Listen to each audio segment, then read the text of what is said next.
Welcome to EPG Pathshala. Here we are going to deal with a topic on the application of technology in non-formal setting. As you all know, we have been passing through a rapid transformation due to massive development in the field of science and technology. We are now increasingly a part of world of advanced technology. The communication and information technology, out of all the technologies, have transcended the boundaries of all type of education such as formal, informal and non-formal. Here in this module, we have to examine the application of technology in the non-formal settings, and particularly we have to focus on the concept of communication and information technology together. Let us start with the learning outcomes of this module. Before we start understanding the application of technology in non-formal setting, let us start discussing about what is formal education. The hierarchy structured chronologically graded system from primary school through the university and including, in addition to general academic studies, a variety of specialized programs and institutions for full time technical and professional training, which is called as a formal system of education. For example, a typical public high school classroom. What is informal education? It is the truly lifelong process where each individual attain attitudes, values, skills and knowledge from day to day experience and the educative influence and resources in the environment, maybe from family and neighborhood, from work and play to library and mass media. For example, infants and young children learn to speak by listening and imitating. Their trial and error efforts are amplified by parents, siblings and friends who encourage correct sounds and spontaneously correct errors. What is non-formal education? Any organized educational activity outside the established formal system, whether operating separately or as an important feature of some broader activity that is intended to serve identifiable learning clientele and learning objectives. For example, a course offering soft skills for youth or an empowerment program for women. If we see the definition of Merriam and others, who state the term non-formal has been used most often to describe organized learning outside of the formal education system. These offerings tend to be short term, voluntary and have few if any prerequisites.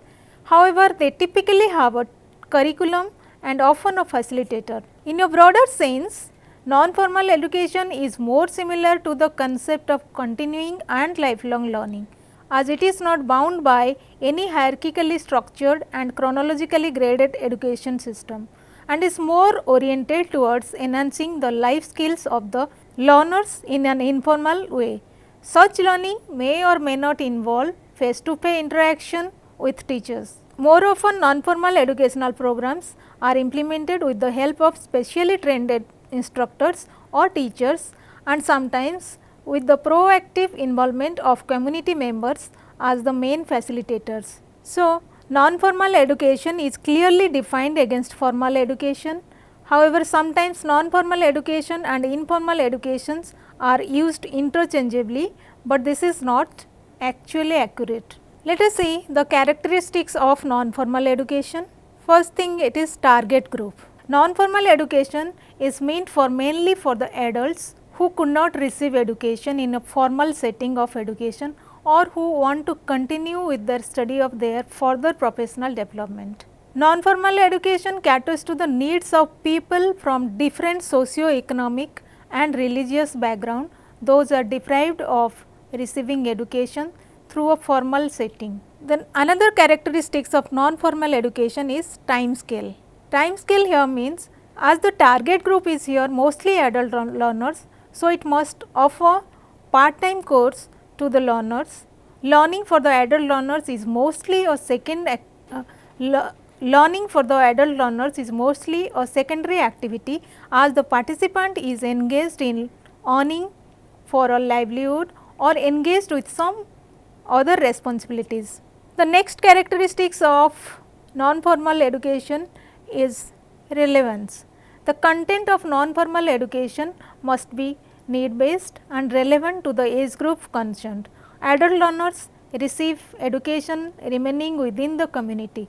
Thus, the education provided needs to be relevant in all kind of settings. Curriculum is another characteristics of non-formal education.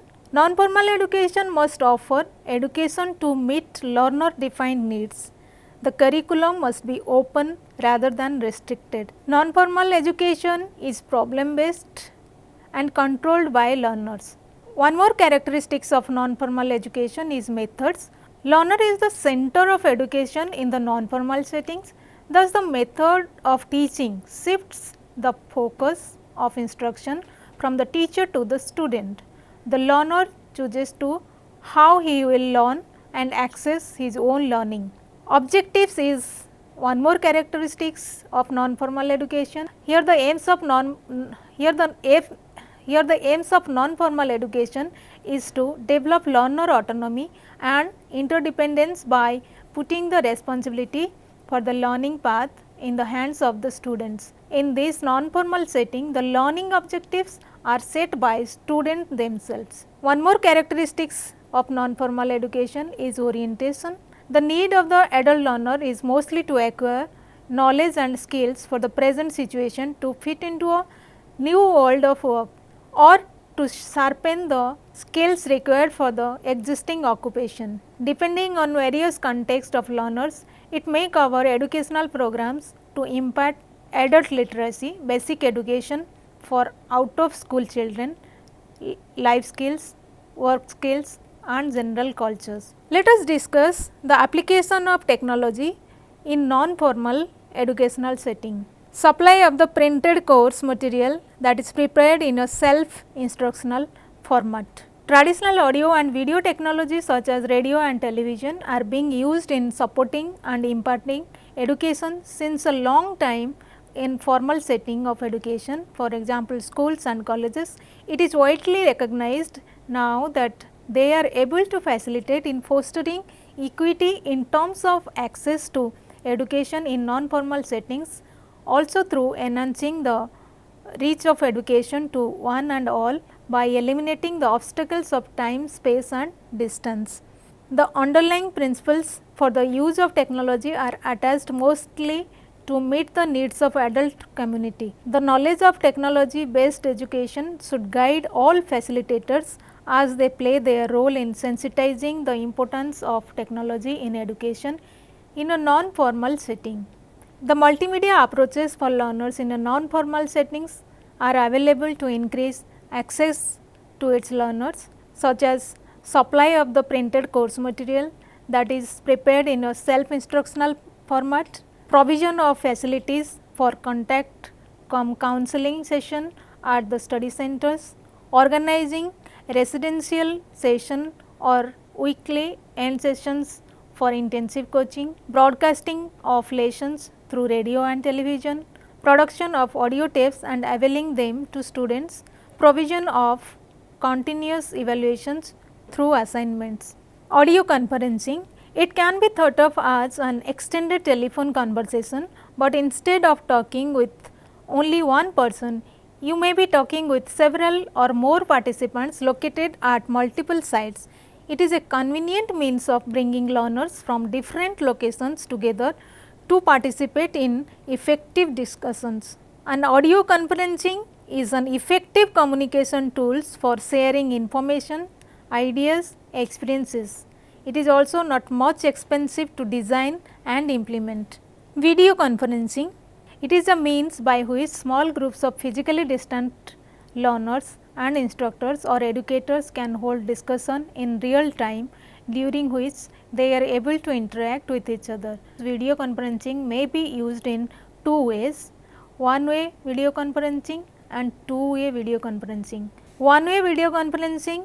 Through this one-way video conferencing, the audio video information can be a one-way information or a one-way stream from the institution into its learning center. The learning center may communicate with the institution and in turn with a telephone or other audio based hookup. They can be used for the discussion and clarification of any details. Two-way video conferencing. It is a teleconference where, as implied by the name, video or visual data is exchanged. In this form of conference, the learners can see and hear the instructor or educator and other fellow learners located at different learning centers. The student or the learner can learn in an interactive environment and share or exchange ideas. This two-way video conferencing can accommodate a range of information including graphics and possibly scanned documents. Computer conferencing. It enables a group of learners with experts to hold discussion by reading and posing text messages on a computer system. The merits over mailing lists are that the messages are achieved and the structure of the discussion is also recorded. Computer conferencing is widely used to support adult learning and within the educational context.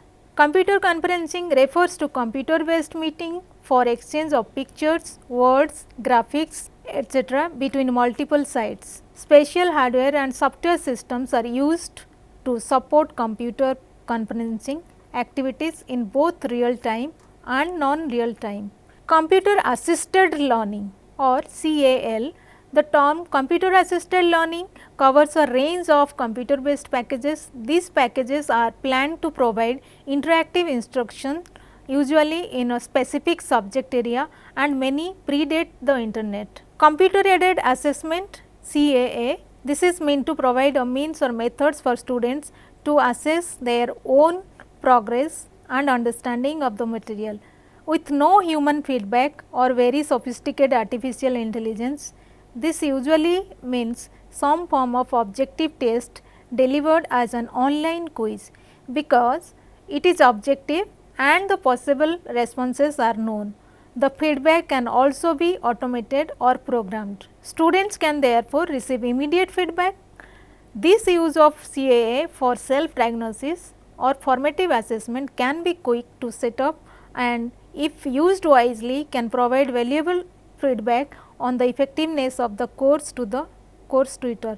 Digital learning resources. This could range from simply placing Word documents on the web for the adult learners to download and to take print, or to make PowerPoint presentations available after a lecture, to creating web pages that make better use of the media, to streamed digital video and simple interactive CAL like programs. Internet Relay Chat or IRC. It is an internet system which allows users to chat live using text or audio internet telephony, or a way of using the internet as an alternative to the main telephone network. It has the potential to reduce the cost of calling long distance to that of a local call. Hybrid systems.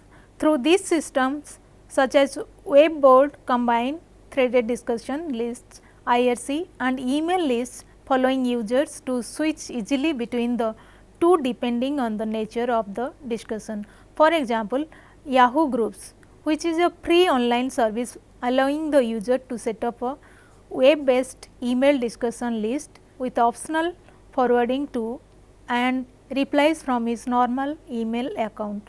VSATs, it stands for Very Small Aperture Terminals and is a compact satellite dish mated with the necessary electronic hardware to create an earth station. The earth station consists of a small antenna and other devices to interface between the antenna and the end user equipment. The end user equipment could be one or more personal computers, telephones, PBX, a video player or any combination of these. A VSAT can link a few or more sites including geographically remote locations. Communication satellite. Since the launching of INSAT in 1982, It is being used for education and development. Institutions such as NCERT, UGC and IGNOU produce educational television programs for broadcast in national channel through INSAT. Mobile learning. The use of mobile technology either alone or in combination with other ICT tools to enable the learner to learn at any time and anywhere. With the development of 3G and 4G networks, use of mobile phones in education could provide a way forward. M-text downloadable lessons would enable any user with a cell phone to access the educational lessons. Games based platforms. With the noteworthy dispersion of 3G and 4G networks and increased adoption of mobile phones and smartphones with touch screen and other modern features, this methodology is expected to gain momentum in the near future. Educational games can make a profound impact on the learning needs of undeserved communities. So, here we discussed the applications of technology in non-formal setting. Let us discuss the merits and demerits of application of technology in non-formal setting. Merits of using technology in non-formal settings are: multimedia presentation can make the material more meaningful and engaging for the learners. The internet itself has opened a world of opportunity for the non-formal learners. Information and ideas that were previously out of reach are a click away.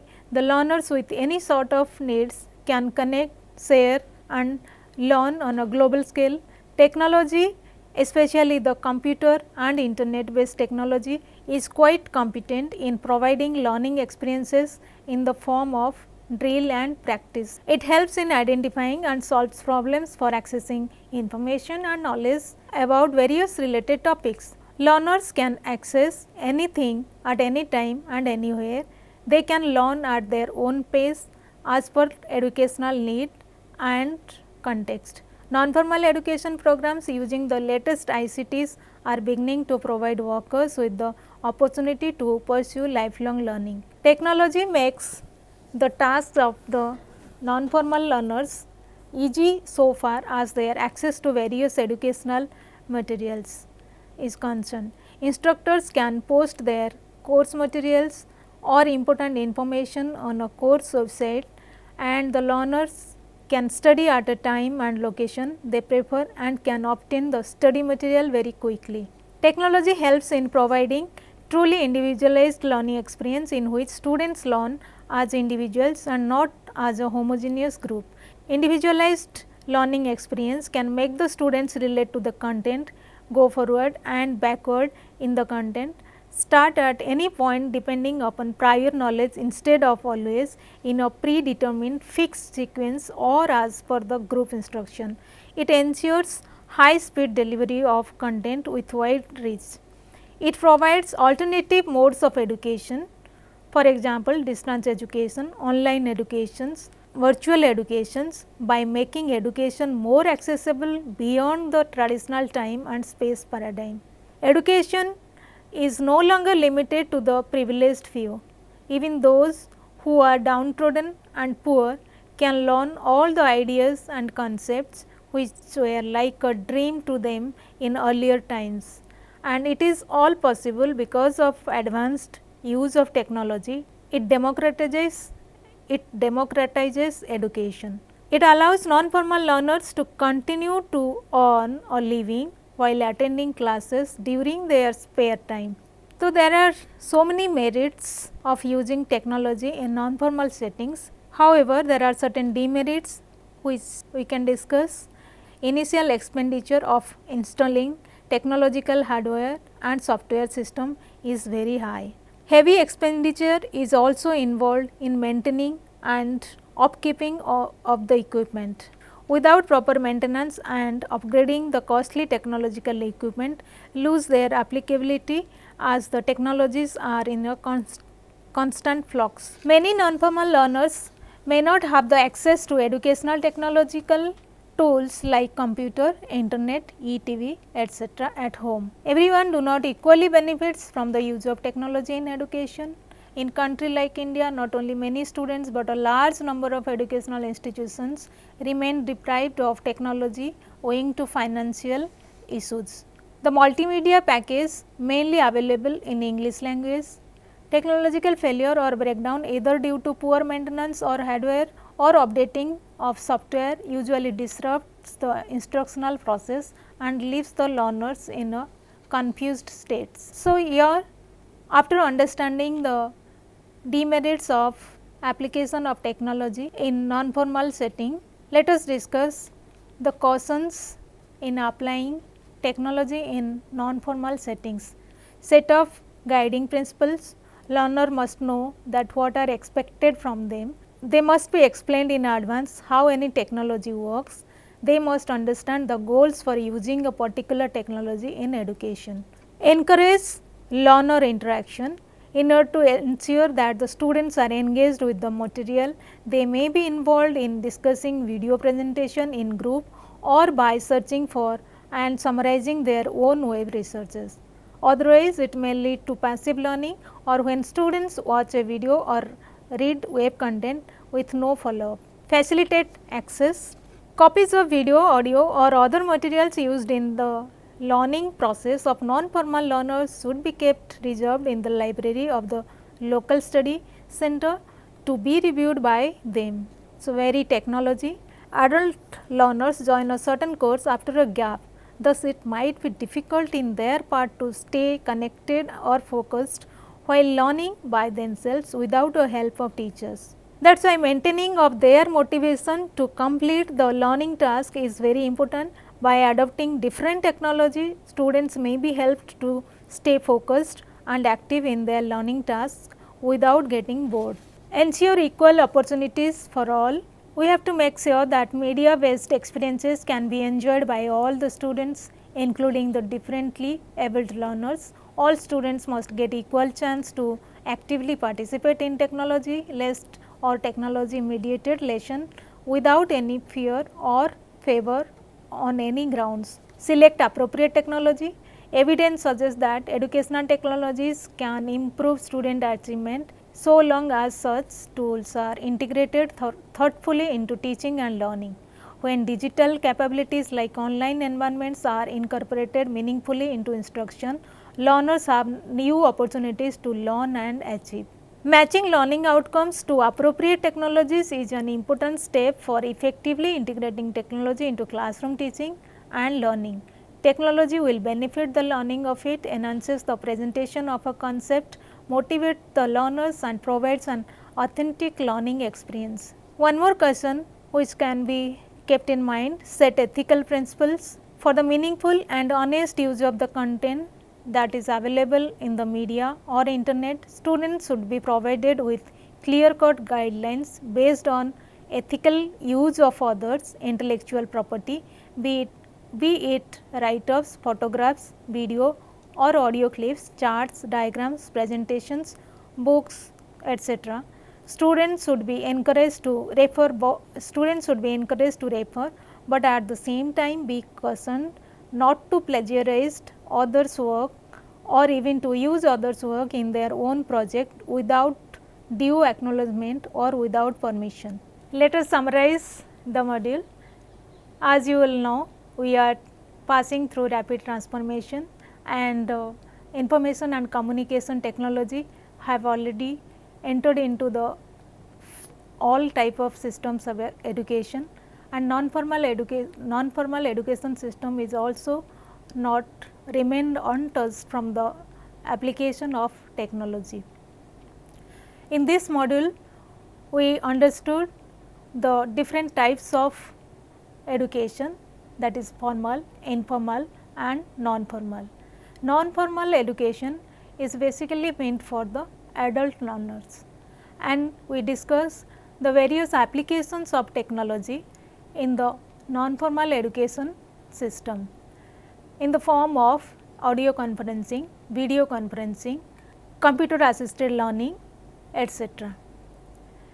We also discussed the merits and demerits of application of technology in the non-formal settings. It has both merits and demerits in using technology in the non-formal settings, but with the questions we can avoid certain problems of using technology in the non-formal settings. Thank you.